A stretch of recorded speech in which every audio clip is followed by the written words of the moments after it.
जज्बात में गहराई है, अल्फाज में दम है, शायर का असासा तो महज जोर कलम है।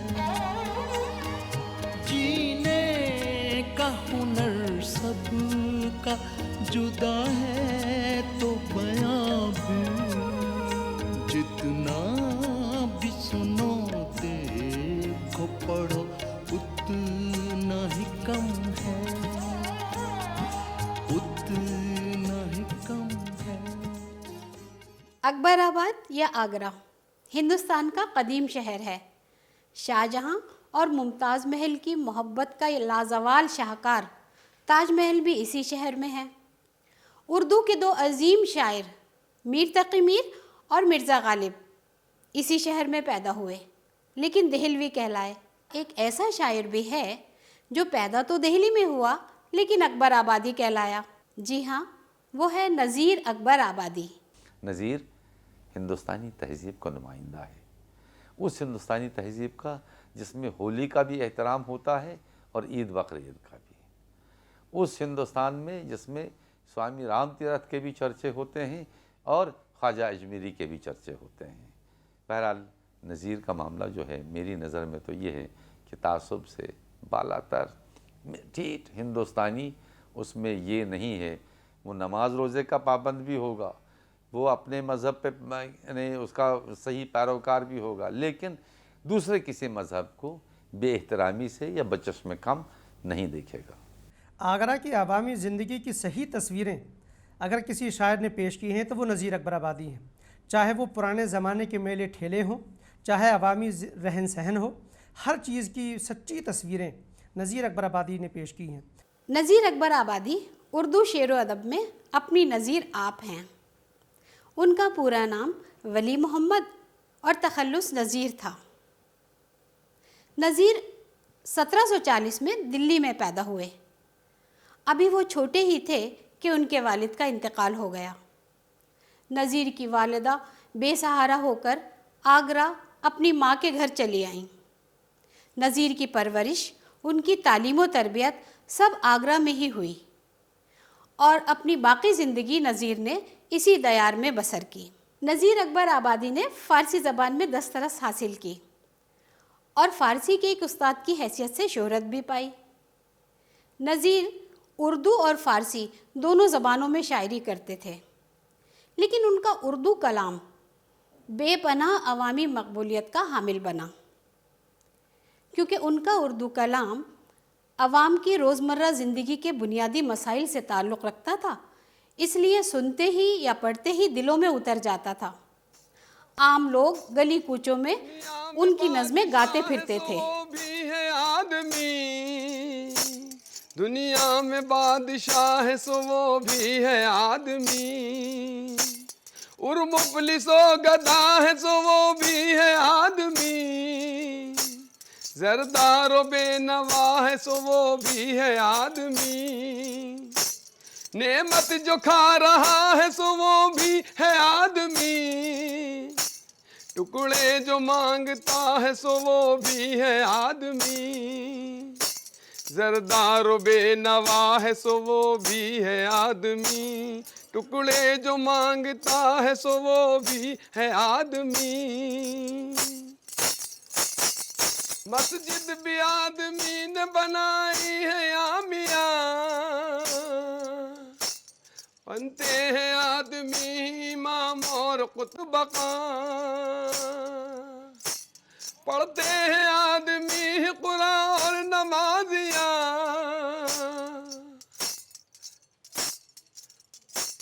और आदमी ही उनकी चुराते हैं जूतियाँ, और आदमी ही उनकी चुराते हैं जूतियाँ, और उनको ताड़ता है सो वो भी है आदमी, दुनिया में बादशाह है सो वो भी है आदमी। नज़ीर ही वो शायर है जिसको हम अवाम का शायर कह सकते हैं और जिनकी शायरी हमको अवाम के नज़दीक ले जाती है और क्लासिकियत से उसको मुख्तलिफ करार देती है। नज़ीर अकबर आबादी एक अपने उस मुआशरे के नुमाइंदा हैं जिस मुआशरे की बुनियाद अकबराबाद के शहर में ख़ुद अकबर ने डाली, यानी सुलह कुल के वो नुमाइंदा एक तरह से कहेंगे। उनकी नज़र में हिंदू, मुसलमान और दूसरे मज़ाहिब सब के सब इस बड़े हिंदुस्तान के इस बड़े कैनवस पर एक इंतहाई अहम हैसियत रखते हैं। चुनाचे उनकी नज़र इन तमाम लोगों के ऊपर है, उनकी तमाम रस्म व रवाज के ऊपर है, उनके तमाम त्योहारों के ऊपर है। नज़ीर अकबर आबादी ने अपनी शायरी में हिंदुस्तानी अवामी ज़िंदगी के हर रंग को हकीकी तौर पर पेश किया है और यही उनकी कामयाबी है। मशहूर ड्रामा डायरेक्टर हबीब तनवीर ने नज़ीर अकबर आबादी की नज़मों को बुनियाद बनाकर एक बहुत खूबसूरत ड्रामा आगरा बाज़ार लिखा था। इस ड्रामे में काम करने वाले एक अदाकार के तासुरात मुलाहिज़ा कीजिए। ग्रेजुएशन के दौरान जामिया मिल्लिया में मैं ड्रामा स्टेज कर रहा था, दरवाज़े खोल दो। उसके चीफ गेस्ट हबीब तनवीर साहब थे, एक अजीम फ़नकार।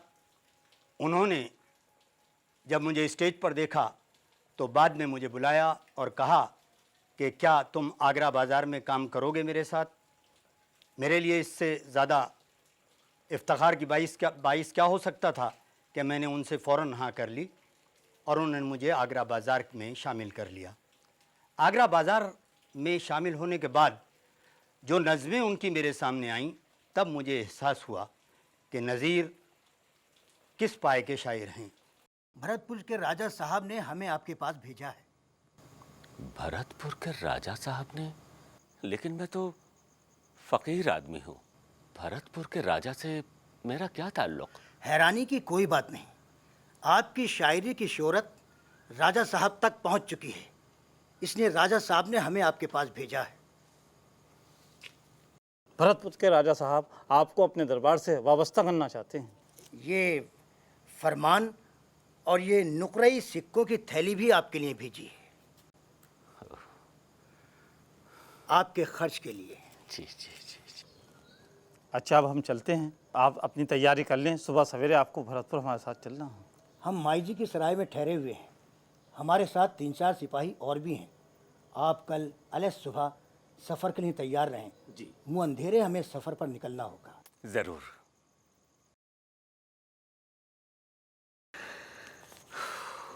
या अल्लाह, अरे नेक बख्त, सुनती हो? क्या बात है, बड़े बौखलाए हुए नजर आ रहे हो। अल्लाह की मेहरबानी है बीबी। सुनो, भरतपुर के राजा मुझे अपने दरबार में शायर बनाना चाहते हैं। इसी सिलसिले में उन्होंने मुझे ये खत भेजा है और ये खतीर रकम भी। खतीर रकम? ये भला किस लिए? ये ज़्यादा राह है, यानी सफ़र का खर्च। यानी अब वहां जाना होगा? हाँ, दरबारी शायर को तो दरबार में ही रहना पड़ेगा। वहां जाए बगैर इतना बड़ा ओहदा कैसे मिलेगा? मैं तो नहीं चलने की अभी। हाँ, मैं तो नहीं जाने की। क्यों? देखिए, पहले आप खुद जाकर सारे मामलात देख समझ लीजिए, मकान का बंदोबस्त कीजिए, उसके बाद जाकर बीवी बच्चों को बुलाने की बात कहिएगा। हाँ, ये ठीक है, लेकिन मेरे जाने की तो तैयारी कर दो ना। वो मैं कर देती हूँ। 100,000 शुक्र तेरा रब्बुल इज़्ज़त, तूने बंदाए नाचीज को इतने बड़े रुतबे से सरफराज किया है।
रात के 12 बज गए।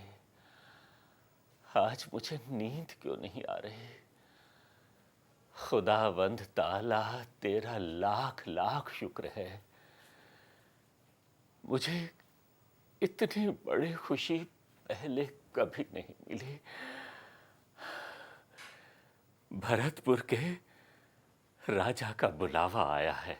वो मुझ फकीर को इतने बड़े मर्तबे पर फाइज करना चाहते हैं और ज़्यादा सफर के तौर पर यकमुश्त इतनी बड़ी रकम भिजवाई है। जिंदगी में पहली बार इतनी बड़ी रकम मिली है और इतनी बड़ी खुशी मिली है कि आंखों की नींद उड़ गई।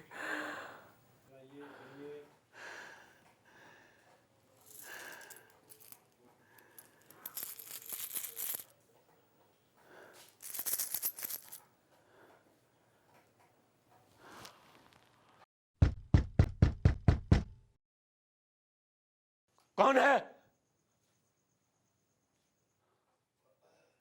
इतनी बड़ी रकम मिली है मुझे। आगरा में चोर उचक्कों की कमी नहीं है। अगर किसी को भनक लग गई तो? अरे भाई, कौन है इतनी रात को?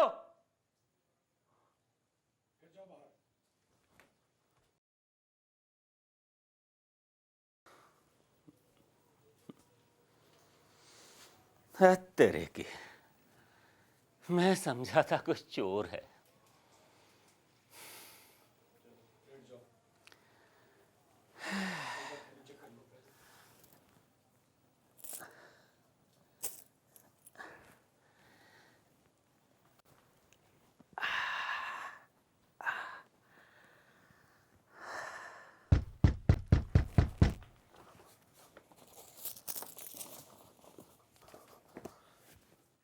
अरे भाई, कौन है? क्यों परेशान कर रहे हो इतनी रात को?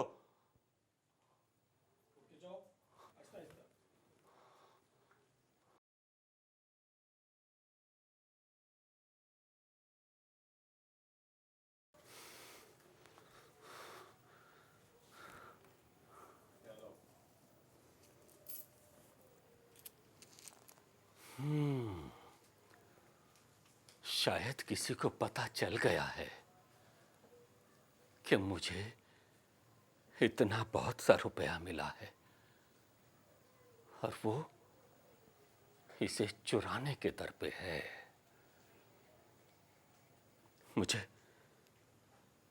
मुझे इसे कहीं छुपा देना चाहिए।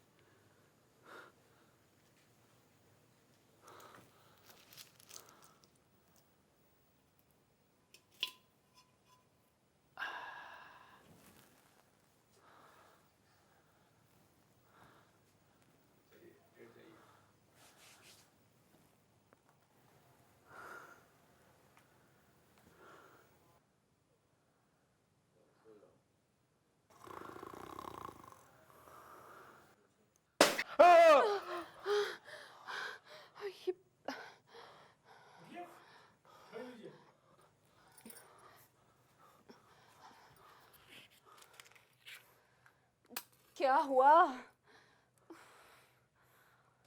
कुछ नहीं, कुछ नहीं।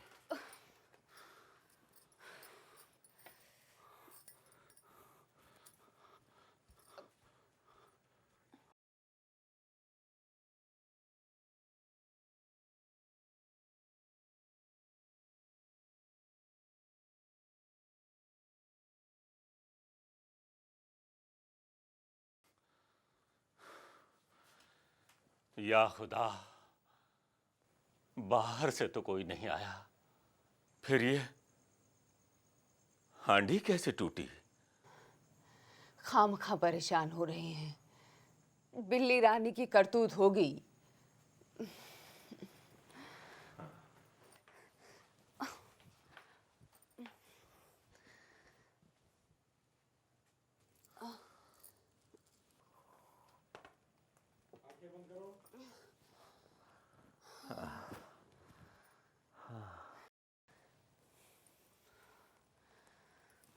ये लीजिए।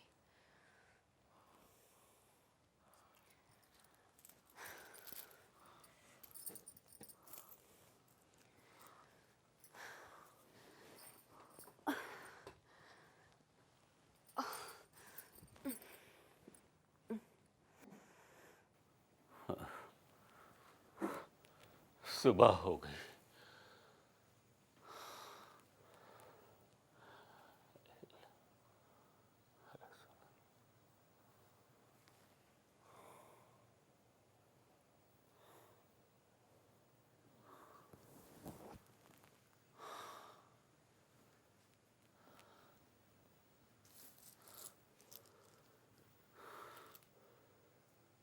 फजर की नमाज का वक्त हो रहा है।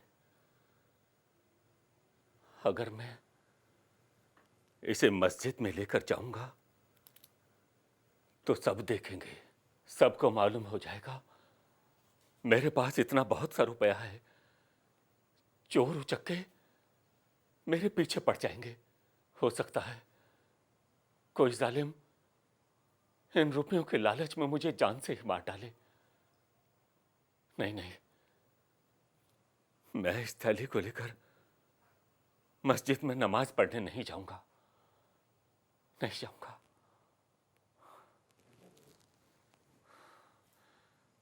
फिर क्या करूं? बेहतर है कि मैं इसे यहीं घर में छुपा कर रख जाऊं, मगर हो सकता है कि मैं मस्जिद में नमाज पढ़ने जाऊं और कोई चोर घर में आकर इसे चुरा कर ले गया तो? किससे बातें कर रहे हो? आजकल इतना जमाना खराब हो गया है कि मस्जिद से लोग जूतियां चुरा कर ले जाते हैं, और मेरे पास तो इतनी बड़ी रकम है। मस्जिद में लेकर जाऊं तो वहां भी खतरा है, यहां घर में रख के जाऊं तो यहां भी खतरा है। करूं तो क्या करूं?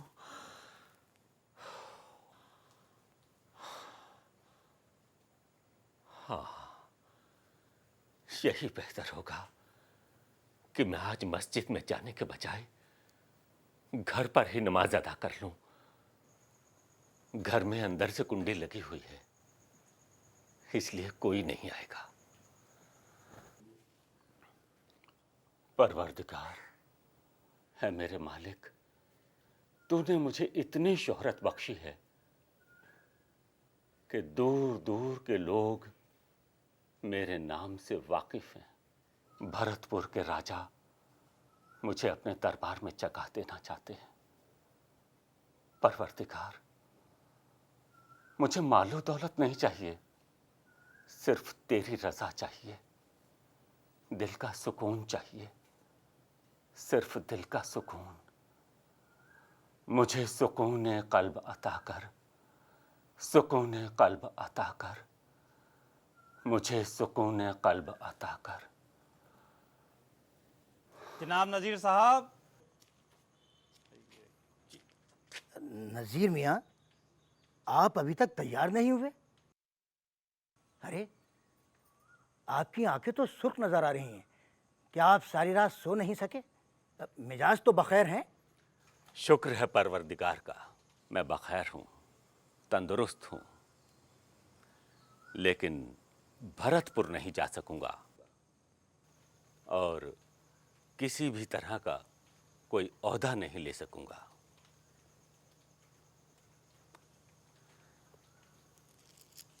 ये रुपए राजा साहब को दे देना और उनसे कहना नज़ीर फ़कीर आदमी है, मस्त हाल है।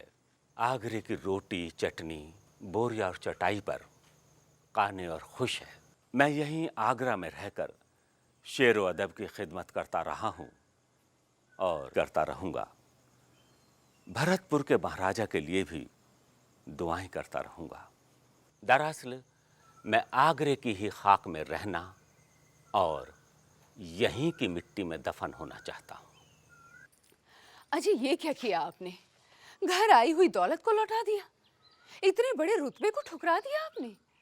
बौला गए थे क्या आप? कुछ तो सोचा समझा होता। मैंने सोच समझ कर ही ये फैसला लिया है और बिल्कुल सोच समझ कर लिया है। बीबी सुनो, कल रात में एक अजीब लेकिन जबरदस्त तजर्बे से गुजरा हूं। इस एक रात का तजर्बा इतना बड़ा तजर्बा है जो पूरी उम्र गुजार देने के बावजूद हर किसी को हासिल नहीं होता।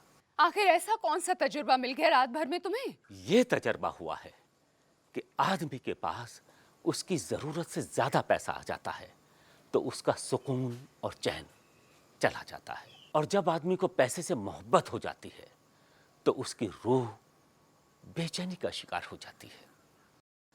शायरी की तो तुम कदर करती नहीं हो, मगर इसमें जो तजर्बा और नुक्ता पेश किया है उसे समझने की कोशिश करो। सुनो, पैसे से जो उल्फत तुझे हो जाएगी बाबा, दुख इसमें तेरी रूह बहुत पाएगी बाबा। नज़ीर अकबर आबादी श्री कृष्ण जी के बहुत बड़े मद्दाह थे। उन्होंने श्री कृष्ण पर बहुत सी नज़में लिखी हैं जो उनके कृष्ण प्रेम की मजहर हैं। इसी सिलसिले में उनकी एक नज़्म दसम कथा खासी अहमियत रखती है। हिंदुस्तान की तमाम ज़बानों में कृष्ण प्रेम की एक लंबी परंपरा चली आ रही है और यही परंपरा मुसलमान कवियों में भी रही है। रीति काव्य, भक्ति काव्य तक आकर वो परंपरा कहीं पल्लवित हुई जाकर आलिम, रहीम, रसखान, नज़ीर अकबराबादी भी उसी परंपरा के कवि रहे हैं और ये हम लोगों के लिए फ़ख्र की बात है। नज़ीर अकबराबादी का कारनामा यह है कि वे उर्दू शायरी को महफिलों और खानकाहों से निकालकर गलियों और बाज़ारों तक ले आए और उसका सिरा आम जिंदगी के साथ जोड़ दिया। आम लोगों के दुख दर्द, आम लोगों की हंसी, आम लोगों के आंसू, आम लोगों के मसाइल, आम लोगों की फ़िक्र, आम लोगों की ज़िंदगी उनकी शायरी का महवर और मरकज़ बनी और इसीलिए उन्हें मैं ज़िंदगी और ज़मीन का शायर कहता हूँ। ज़मीन और ज़िंदगी का शायर। ज़मीन और ज़िंदगी की शायरी और शायराना में भी हुई थी। उनसे पहले भी बहुत से शायर इस किस्म की शायरी कर चुके थे, लेकिन जितनी कसीर तादाद में नज़में हमें नज़ीर के यहाँ मिलती हैं, उस कसरत के साथ किसी ने भी अवाम को और अवामी ज़िंदगी को अपनी शायरी का महवर और मरकज़ नहीं बनाया था।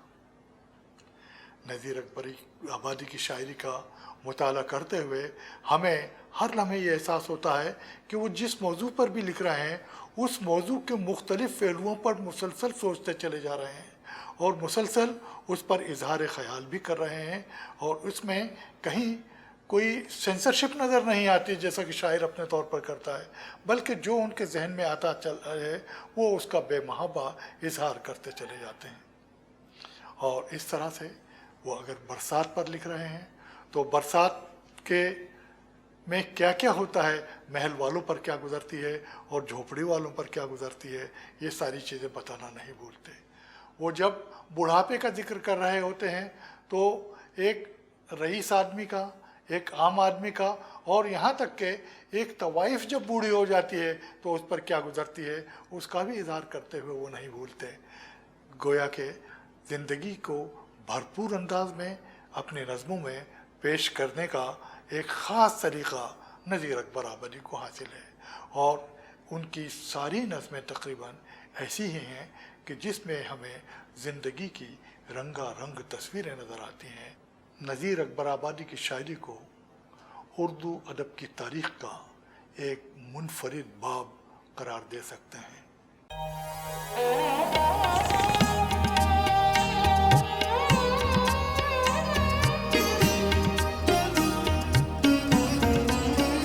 जज्बात में गहराई है, अल्फाज में दम है, अल्फाज में दम है, शायर का असासा तो महज जोर कलम है, जोर कलम